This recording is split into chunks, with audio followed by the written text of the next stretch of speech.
Kepala Badan Perencanaan Pembangunan dan Pengembangan Daerah atau Bapeda memberikan penghargaan kepada 3 organisasi perangkat daerah atau OPD dengan dokumen perencanaan terbaik tahun 2024. Penghargaan ini diberi langsung oleh Wali Kota Makassar Muhammad Ramdan Pomanto di kegiatan Musyawarah Perencanaan Pembangunan atau Musrenbang RKPD Kota Makassar di Hotel Claro Rabu pagi. Ketiga penerima penghargaan tersebut diantaranya Dinas Pariwisata, Dinas Kependudukan dan Catatan Sipil, serta Badan Penelitian dan Pengembangan. Kepala Badan Perencanaan Pembangunan dan Pengembangan Daerah atau Bapeda Zulkifli Nanda bilang penghargaan ini diberikan untuk mendorong perangkat daerah lainnya dalam menyusun dokumen perencanaan dan penghargaan yang berkualitas dan sesuai dengan visi misi Wali Kota Makassar.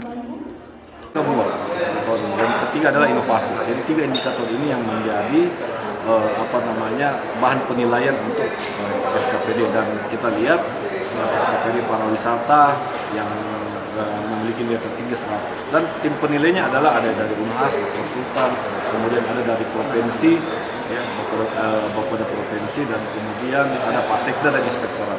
Kita tidak masukkan Bapenda sama Inspektorat. Yang pertama Inspektorat kan saya kira mereka yang mengaudit semua ini terkait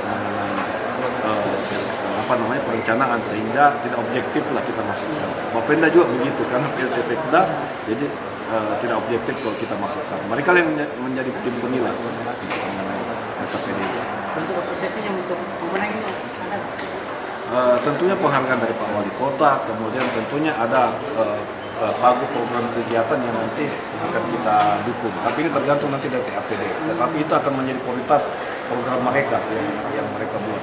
Yang tidak masuk terbaik dari bahan pertimbangan untuk pengangkatan.